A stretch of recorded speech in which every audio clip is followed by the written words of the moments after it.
পাঁচুকে মারতে গুন্ডা পাঠালে রুদ্রমূর্তি ধারণ করে তটিনী। হ্যাঁ বন্ধুরা, এমনটাই দেখা যাবে। বিস্তারিত জানতে ভিডিওটিতে লাইক দিয়ে চ্যানেলটি সাবস্ক্রাইব করে শুরু থেকে শেষ অবধি দেখতে থাকো। গল্পের শুরুতেই দেখা যাবে পরশুরাম বলতে থাকে, আপনারা এখানে যে জন্য এসেছেন সেটা সফল হবে না, কারণ এখানে যদি আমি মুখ খুলি তবে এখানে হয়তোবা অনেকেই ফেঁসে যেতে পারে। সবার আগে এই যে মিস্টার বাবিন মুখার্জি, উনি তো খুব বাজেভাবে ফেঁসে যাবে, কারণ উনি খুব ভালো করেই জানে যে ওনার বিরুদ্ধে কত বড় একটা অ্যালিগেশন আনা হয়েছে, আর যে অ্যালিগেশনটা একদম সত্যি। উনি পরশুরামের মৃত্যুর সঙ্গে অবশ্যই জড়িত ছিল। ভাগ্যক্রমে পরশুরাম বেঁচে যায়, কিন্তু কিন্তু উনি যে পরশুরামকে মারতে চেয়েছিলেন এ প্রমাণটা আমি করে দিতে পারবো। এ কথা শুনে ভূমিকা অবাক হয়ে যায়। ভূমিকা বলতে থাকে, এসব কি বলছো তুমি?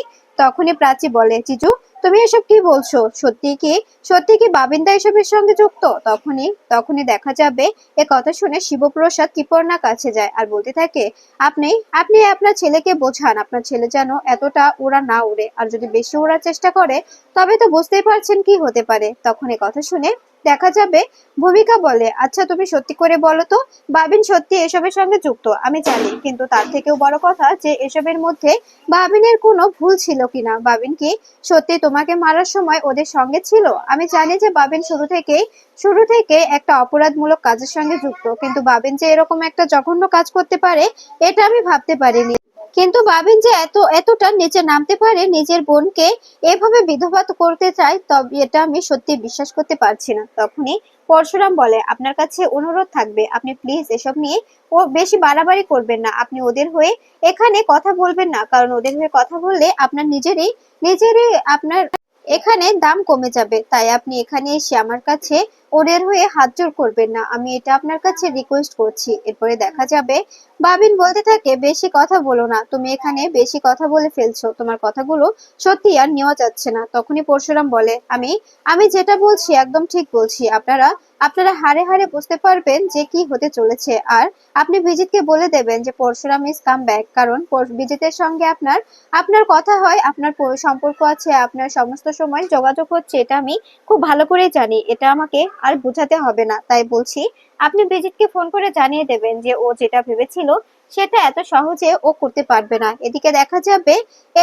ডোডোকে কলার চেপে ধরে বিজিত আর বলতে থাকে, তোমার এত বড় সাহস, তুমি তুমি ওখানে আয়ুষীকে দেখলে কিছু বললে না? ও এখন পরশুরামের সঙ্গে হাত মেলাচ্ছে, পরশুরামের সঙ্গে হাত মিলিয়ে আমাকে আমাকে দূরে ঠেলে দেওয়ার চেষ্টা করছে। তখন এ কথা শুনে দেখা যাবে ডোডো বলে, হ্যাঁ আমি বুঝতে পারছি যে আয়ুষী ওর সঙ্গে হাত মিলিয়েছে, কিন্তু এটাও তো সত্যি, এটাও তো ফ্যাক্ট যে তুমি তুমি পরশুরামকে সত্যি মারতে চেয়েছিলে, আর আয়ুষীকেও তুমি অনেক কষ্ট দিয়েছো, এতে তো আমার কোনো দোষ নেই।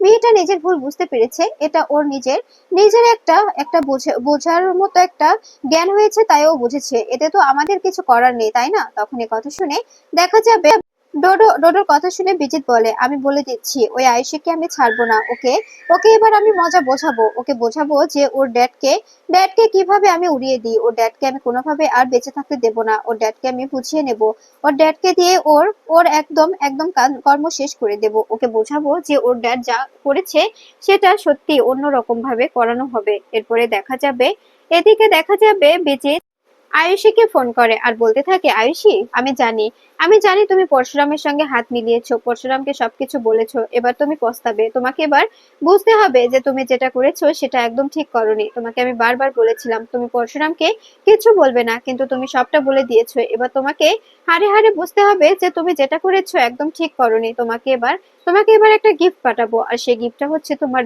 ড্যাডকে মেরে একটা একটা পলিথিনে মুড়িয়ে একটা শুভ দিন দেখে তোমার সামনে পৌঁছে দেবো। তোমাকে বোঝাবো যে তুমি আমার সঙ্গে এই কাজটা করে একদম ঠিক করোনি, তুমি আমার সঙ্গে খেলতে এসেছো, তাই তো? খেলাটা এবার কিভাবে খেলতে হয় এবার তোমাকে আমি বোঝাবো। এ কথা শুনে আয়ুষী অবাক হয়ে যায়। আয়ুষী মুখ চেপে ধরে বলতে থাকে, এসব কি বলছো তুমি? তুমি আমার ড্যাডকে মারবে মানে? তোমার তো এত এত সাহস কোথা থেকে হয়? তুমি জানো না আমার ড্যাড তোমাদের পার্টনার? তুমি পার্টনার হয়ে অন্য একটি পার্টনারকে কি করে মারতে পারো? তখনই বিজিত বলে, আমাদের আমাদের এই ধান্দায় সবাইকে মারা যায়, যখন যাকে যাকে সহ্য না হয় তখন তাকে মেরে ফেলা যায়, কোনো রকম কোনো বাধা সৃষ্টি হয় না। তখন এ কথা শুনে দেখা যাবে আয়ুষী অবাক হয়ে যায় আর অবাক হয়ে কান্নায় ভেঙে পড়ে, বলতে থাকে, আমি এখন কি করব, আমি এখন ড্যাডকে কি করে বাঁচাবো? এদিকে দেখা যাবে পিকু পিকু বলতে থাকে, মাম্মি আমরা আমরা এখন এখানে কি করব? কিছু কিছু তো করতে হবে, আমাদের তো স্কুলে যেতে হবে তাই না? তখনই তটিনী বলে, অবশ্যই তোমাদের স্কুলে পাঠাবো আমি। ঠিক তখনই বিজিৎ তটিনীকে ফোন করে। এরপরে দেখা যাবে তটিনী বলে, কে বলছেন? ওপাশ থেকে বিজিৎ বলে, আমি বিজিৎ লাহিড়ী। এ কথা শুনে তটিনী অবাক হয়ে যায় আর বলতে থাকে, তুমি এখানে কেন ফোন করেছো? তোমাকে এখানে ফোন করার পারমিশন কে দিয়েছে বলো?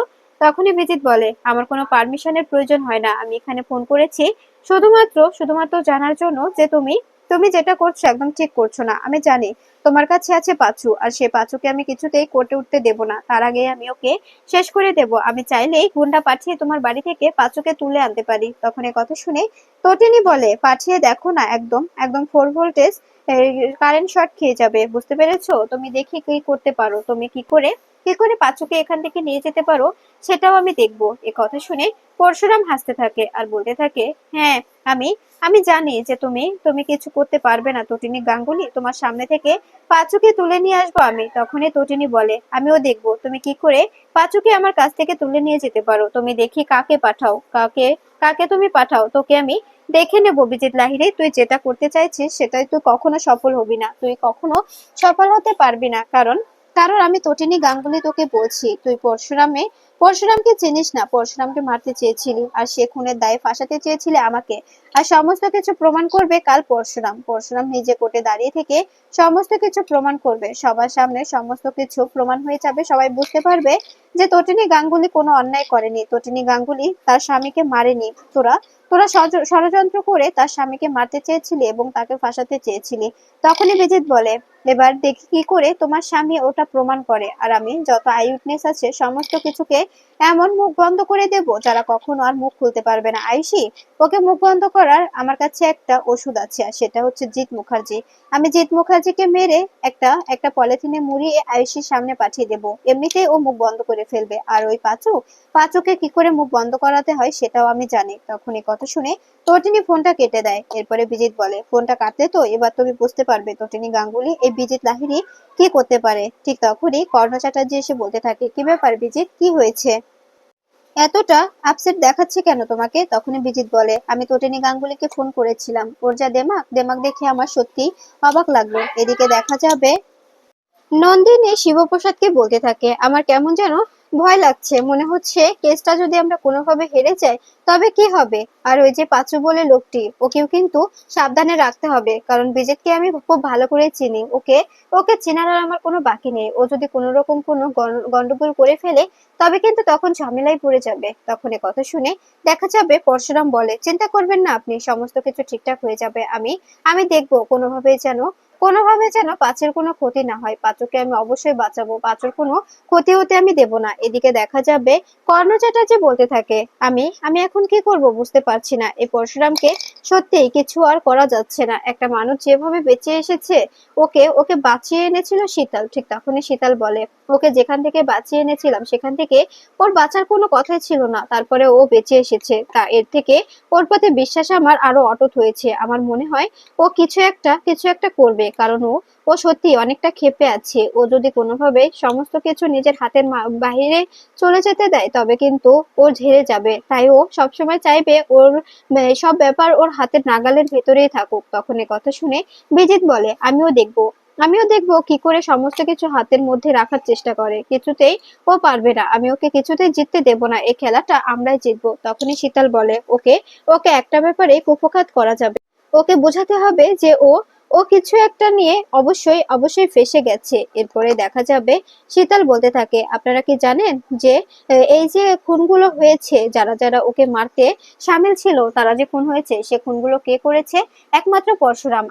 আমি কোর্টে গিয়ে এই বয়ানটা দেব যে পরশুরাম একের পর এক কিভাবে ইনকাউন্টার করে গেছে। এদিকে দেখা যাবে নন্দিনী বলতে থাকে, ওদিকে তো শীতল গোদের উপর বিস্ফোরা হয়ে দাঁড়িয়ে আছে। ও কিন্তু তোমার বিরুদ্ধে সাক্ষী দেবে। ও বলবে যে তুমি কতগুলো খুন করেছো, মানে ইনকাউন্টার করেছো। সমস্ত কিছু যদি কোর্টের সামনে বলে দেয় তবে কিন্তু সত্যি ঝামেলায় পড়ে যাব আমরা। তখনই এ কথা শুনে দেখা যাবে পরশুরাম বলে, আপনি চিন্তা করবেন না, একদম চিন্তা করার কোনো কারণ নেই, আমি দেখবো শীতল যেন কোনোভাবে কিছুতে মুখ খুলতে না পারে, ও যেন কোনোভাবেই কিছু না বলতে পারে, কারোর সামনে যেন কোনোভাবেই কোনো গন্ডগোল না করতে পারে, এটা আমি অবশ্যই দেখবো। তখন এই কথা শুনে দেখা যাবে এদিকে কর্ণ চ্যাটার্জি বলতে থাকে, যে করে হোক শীতল, আমাদের কিন্তু বুঝতে হবে যে কোনোভাবে পরশুরামকে আমরা জিততে দেব না, পরশুরামকে জিততে দিলে কিন্তু চলবে না, যে করে হোক পরশুরামকে হারিয়ে দিতে হবে, ওকে হারাতে হবে, ওকে জিততে দিলে এতে বিপরীত কিন্তু আমাদেরই হবে, ও কিন্তু একে একে আমাদের সবাইকে একদম কাঠগড়ায় দাঁড় করিয়ে ছাড়বে, আমাদের সবাইকে শেষ করে দেবে, যেটা আমরা কিছুতেই হতে দেব না। এদিকে দেখা যাবে তটিনী ঘর মুছছে, ঠিক তখনই পাঁচু এসে বলে, বৌদি আমাকেও তো কিছু করতে দিন, এভাবে শুধু সব কাজ আপনি একাই করবেন, আমাকেও কিছু করতে দিলে ভালো হতো না, আমার তো একা একা এভাবে বসে থাকতে ভালো লাগে না, যদি আমাকেও করতে দিতেন তবে সত্যি আমি অনেক খুশি হতাম। এ কথা শুনে দেখা যাবে তটিনী বলে, না পাঁচুদা, আপনাকে কিছু করতে হবে না, আমি সমস্ত কিছু নিজে দেখে নেব, আপনাকে আপনাকে কোনো কিছু করতে হবে না, আপনি শুধু এখানে চুপচাপ দাঁড়িয়ে থাকুন। এরপরে দেখা যাবে পাঁচু বলতে থাকে, কিছু তেজপাতা আনা দরকার, আমি একটু বাইরে যাচ্ছি। তখনই তটিনী বলে, না, বাইরে যাওয়ার কোনো প্রয়োজন নেই, আপনার বাইরে বিপদ আছে। ঠিক তখনই দরজায় নক করলে লাট্টুকে তটিনী বলে, লাট্টু দরজাটা খুলে দাও বাবা, দেখো তো কে এসেছে। তখনই লাট্টু বলে, হ্যাঁ মাম্মি, আমি এখন অনেক লম্বা হয়ে গেছি, দরজার ছিটকিনিটা হাতের নাগালে পাই। এ কথা শুনে তটিনী বলে, হ্যাঁ বাবা, আমি জানি যে তুমি অনেক লম্বা হয়েছো, তাই তো তোমাকেই বলছি, তুমি প্লিজ একটু দরজাটা খুলে দাও, দরজাটা খুলে দিলে ভালো হয়। তখনই দেখা যাবে দরজা খুলতে লোকটি বলতে থাকে, আমি কাপড় দিতে এসেছি। তখনই লাট্টু বলে, মাম্মি কাপড় দিতে এসেছে, কি করব? তখনই তটিনী বলে, কাপড়গুলো রেখে দাও লাট্টু, আর ক টাকা হয়েছে সেটাও জেনে নাও। এরপরে দেখা যাবে লাট্টু বলতে থাকে, আঙ্কেল ক টাকা হয়েছে, মাম্মি জিজ্ঞেস করছে। তখনই দেখা যাবে লোকটা বলতে থাকে, এই তো 150 টাকা হয়েছে, 150 টাকা দিয়ে দাও, তবেই আমি চলে যাচ্ছি। এ কথা শুনে দেখা যাবে লাট্টু ডাক দিয়ে বললে, তখনই তটিনী পাঁচুকে বলতে থাকে, পাঁচুদা বইয়ের মধ্যে টাকা আছে, টাকাটা একটু দেবেন প্লিজ। তখনই দেখা যাবে পাঁচু যখনই সেখানে আসে, তখনই আড়াল থেকে আরো দুজন বেরিয়ে আসে, আর সেখানে বেরিয়ে এসে পাঁচুর দিকে অবাক হয়ে তাকিয়ে থাকে। এদিকে পাঁচু বইয়ের মধ্যে থেকে টাকা বের করে আস্তে আস্তে এগোতে থাকে, আর এদিকে তটিনী হাত মুছতে থাকে বাজারে যাওয়ার জন্য, আর বলতে থাকে, পাঁচুদা আপনি বাড়িতেই থাকবেন, আমি একটু বাজার থেকে তেজপাতা আর আর ভিমবার নিয়ে আসছি। এরপরে দেখা যাবে পাঁচু লোকগুলোকে দেখে অবাক হয়ে যায়, লোকগুলোকে দেখে পাঁচু ভয় পেয়ে যায়, আর বলতে থাকে, কে আপনারা, এভাবে কেন তাকিয়ে আছেন? তখনই দেখা যাবে পেছন থেকে একটি লোক পাঁচুর মাথায় রিভলভার ধরে, এটা দেখে ফেলে তটিনী। তটিনী দেখেই অবাক হয়ে যায়, আর বলতে থাকে, তার মানে সত্যি বিজিত লোক পাঠিয়েছে, কোনোভাবে আমি পাঁচুদার কোনো ক্ষতি হতে দেব না, পাঁচুদাকে অবশ্যই বাঁচিয়ে নেব আমি। এরপরে দেখা যাবে তটিনী রান্নাঘরে ছুটে যায়, রান্নাঘরে গিয়ে দা হাতে তুলে নেয়, আর বলতে থাকে, আজকে আজকে তোদের একদিন কি আমার একদিন, আজকে তোদেরকে আমি দেখে নেব যে এখানে এসে তটিনী গাঙ্গুলির বাড়িতে এসে এখানে তোড়জোড় করা একদম চলবে না, তটিনী গাঙ্গুলি যে কি করতে পারে সেটা তোদের কোনো ধারণাই নেই। এরপরে দেখা যাবে তটিনীকে রুদ্রমূর্তি ধারণ করতে দেখে ভয় পেয়ে যায় লোকগুলো। এরপরে তটিনীর দিকে ধেয়ে আসলে তটিনী তাদের সঙ্গে ফাইট করতে থাকে, আর বলতে থাকে, তোদেরকে পাঠিয়েছে বিজিত লাহিড়ী, আমি সেটা খুব ভালো করে জানি, আর বিজিত লাহিড়ীকে বলে দিস যে এখানে এখানে পাঁচু পাঁচু হচ্ছে তটিনী গাঙ্গুলি ও শিবপ্রসাদ গাঙ্গুলির হেফাজতে, ওরা ওরা থাকতে, নিজেদের জীবন থাকতে কোনোভাবে পাঁচুদার কোনো ক্ষতি হতে দেবে না। এ কথা শুনে দেখা যাবে লোকগুলো ভয় পেয়ে যায়। এরপরে লোকগুলো তটিনীর সঙ্গে মারামারি করতে এলে তখনই তটিনী দা হাতে তুলে নিয়ে লোকটার গলায় বেঁধে যায়। তখনই লোকটা ভয় পেয়ে চিৎকার করে ওঠে, আর বলতে থাকে, প্লিজ আমাকে মারবেন না, আমাকে আমাকে ক্ষমা করে দিন। এরপরে দেখা যাবে তখনই লাট্টু দেখে চিৎকার করে উঠে, আর বলতে থাকে, দি ভাই দেখ, মাম্মিকে মারছে লোকগুলো, মাম্মিকে মারতে এসেছে, তাড়াতাড়ি আয়। এদিকে দেখা যাবে পাঁচু ফাইট করা দেখে অবাক হয়ে যায়, পাঁচু অবাক হয়ে চুপচাপ দাঁড়িয়ে থাকে আর কান্নায় ভেঙে পড়ে, বলতে থাকে, এসব কি হচ্ছে, আমার জন্য না হয় এই এই বৌদিটা এখন কোনোভাবে ক্ষতি হয়ে যাক। এরপরে দেখা যাবে তটিনী লোকগুলোকে মারতে থাকে, আর বলতে থাকে, আজকে চাইলে তোদেরকে আমি এখানেই শেষ করে দিতে পারি, এখানেই একদম শেষ করে দিতে পারি, বুঝতে পারিস তোরা তোরা এখানে কেন এসেছিস বল? তখনই পিকু বলে, মাম্মি প্লিজ এরকম করে ফাইট করো না, আমরা আমরা ভয় পাচ্ছি, আমাদের ভয় দেখিও না প্লিজ, আমরা আমরা প্রচন্ড ভয় পাচ্ছি, ছেড়ে দাও। তখনই দেখা যাবে লোকগুলো দরজা দিয়ে দৌড়ে বেরোতে থাকে। তটিনী দা হাতে ওদেরকে ধাওয়া করে বাইরে এসে বলতে থাকে, কি হলো, পালাচ্ছিস কেন? সামনে আয়, দেখি তোদের কত বড় সাহস, বস, তোদের সাহসও আজকে আমি দেখবো। আর বিজিতকে গিয়ে বলে দিস, যতদিন তটিনী গাঙ্গুলি ও শিবপ্রসাদ গাঙ্গুলি বেঁচে আছে ততদিন পাঁচুর কোনো ক্ষতি হবে না। আর কালকে ও কোর্টে উঠবে, কোর্টে ওকে তুলে প্রত্যক্ষ দোষী হিসেবে তুলে তা ওর মুখ থেকে বয়ান নেওয়া হবে, দেখবো কে কাকে আটকায়। এই বলে তটিনী চিৎকার করে বলতে থাকে। এরপরে দেখা যাবে এদিকে পরশুরামকে তটিনী ফোন করে বলে, আমাদের আমাদের জীবনটা নরক করে দেওয়ার জন্য অনেকে অনেকভাবে চেষ্টা করছে। তোমাকে আমি রিকোয়েস্ট করছি, তুমি সমস্ত কিছু প্রমাণ করে দাও। এটা যেন প্রমাণ না হয় যে তোমার ওয়াইফ তোমাকে খুন করতে চেয়েছিল। প্রমাণ করে দিও তোমার তটিনী গাঙ্গুলি একদম নির্দোষ। তো তটিনী গাঙ্গুলি কাউকে মারতে চায়নি, কোন রকম কোনো অন্যায় করেনি তটিনী গাঙ্গুলি। তখনই পরশুরাম বলে, হ্যাঁ চিন্তা করো না, আমি সমস্ত কিছু দেখে নেব। এদিকে দেখা যাবে কর্ণ চ্যাটার্জি বলে, আমি আমি পরশুরামকে ছাড়বো না, পরশুরামকে একদম শেষ করে দেব। ওর কারণে আমার রেপুটেশন সমস্ত কিছু নষ্ট হচ্ছে। ওকে আমি বুঝিয়ে দেব যে ওটা যেটা করছে সেটা সেটা একদম ঠিক করছে না।